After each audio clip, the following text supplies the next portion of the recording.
The future for residents of a small remote village. Mark Gibson travelled to Cambodia for this exclusive report.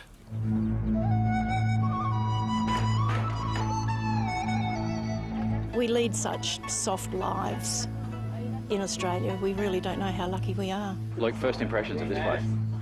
Warm, but very struggling, obviously, and looking forward to making a difference. The boys are actually creating history by coming here. This is something where they can make a massive difference. The West Coast Eagles' stunning success and dramatic fall from grace have been well documented. Now, desperate to produce good citizens as well as good footballers, they're putting their players through some gruelling development programs. In this one of footy's richest clubs is in one of the world's poorest nations, helping others and finding themselves.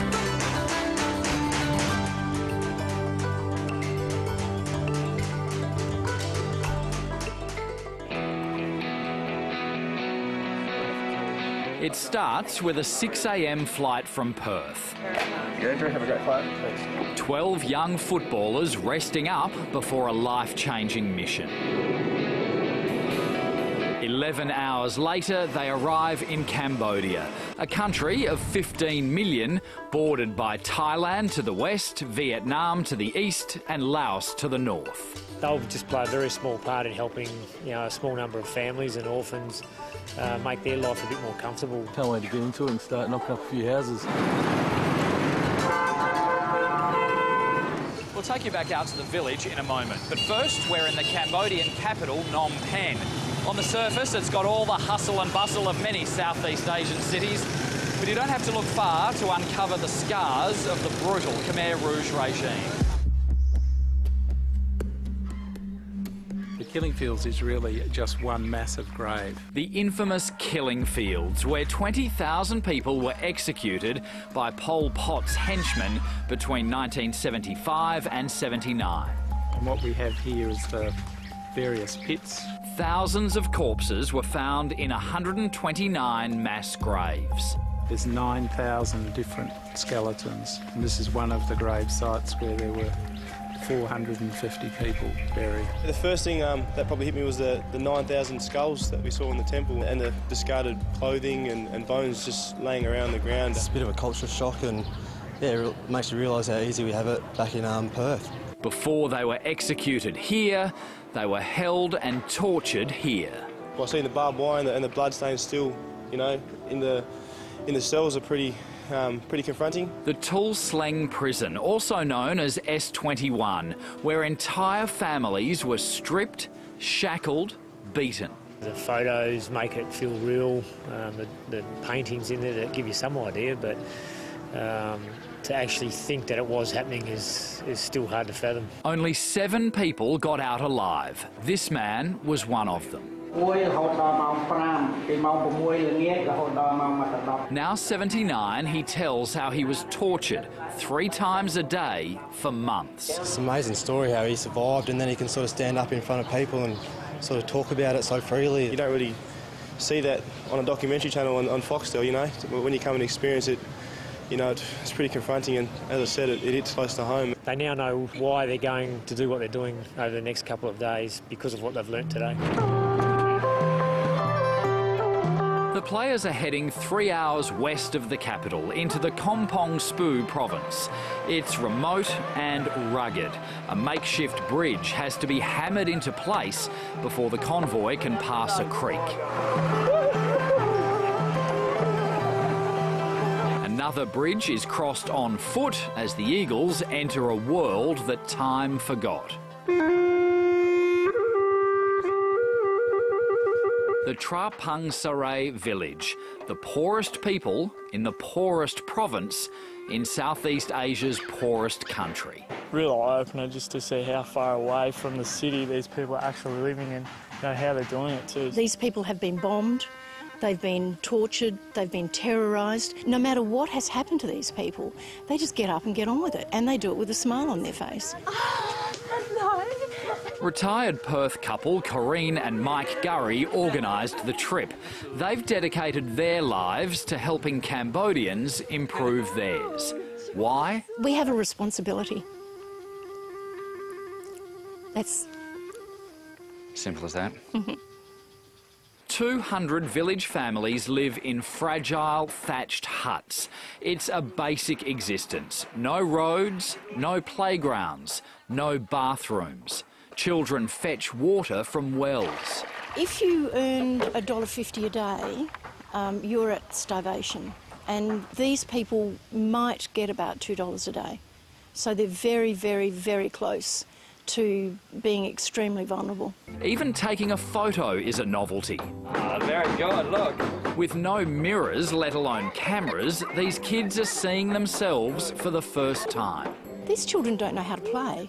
You know, this kid's work. Today, the work will be done for them by a bunch of rookie footballers. It's just the right thing to do, you know. I mean, these people obviously struggling, and it's just good to get out here and help out. And anything that we can do, just a couple of days' work and help their lives and influence them, it's so positive. So it's good. Let's go do some work. So do you want to start at this end so we know we can work across that way?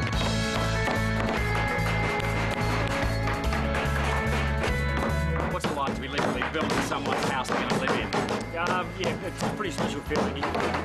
Cambodian builders laid the foundations, but in blistering heat and stifling humidity, the players hammer in the wooden floors and tin walls. How are you finding it? Yeah, it's pretty tough actually. The locals watch on proudly. Some lend a hand.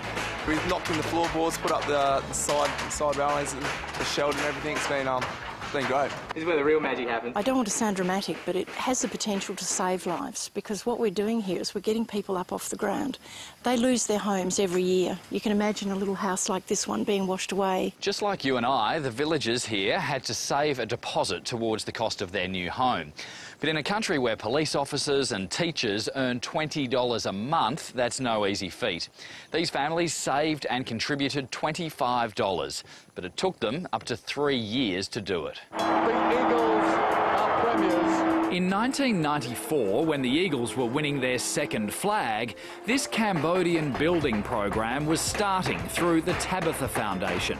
These guys were just a few years old, but they're continuing a proud tradition.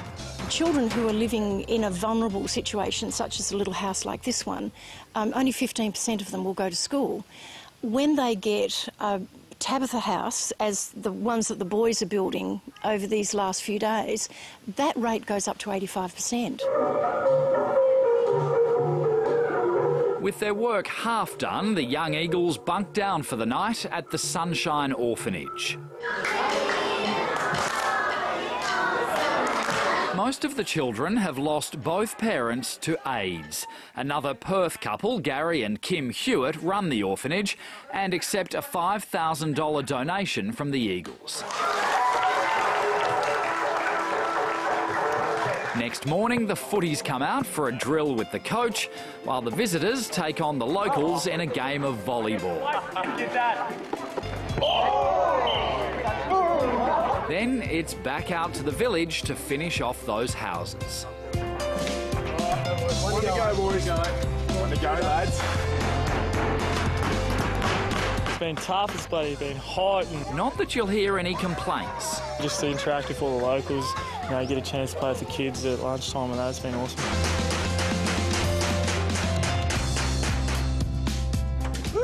How does it feel putting the the final nail in a house like this? Oh, it's pretty rewarding. You see the people's smile on their faces. It's a really nice thing to do for something a lot of people won't ever do in their lives. Well, lads. All over the village, 20 houses are finished. The locals can't wait to take a look inside and proudly show them off. They're basic, but they're so much better than what they had. The generosity of the boys has been extraordinary. New homes for 20 families, including 109 vulnerable children.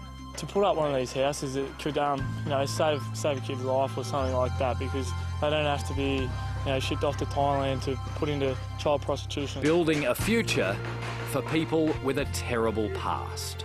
They don't look for revenge. Their revenge will come in the laughter of their children. I think it's a pretty strong quote that I've heard and I'll stick to, and I'll think back to that every time you see those kids smiling. So hopefully we can make a difference. They're part of a club that has a very strong sense of community and giving back and making sure players understand that fated sports people in our country, that they can make a difference in different ways. We're the future of the club, so if we can get a tight bond and work well together, I guess if we can work now together well, sort of hopefully get onto the field and we can climb up that ladder. These boys have just been a stellar example. We're so proud of them.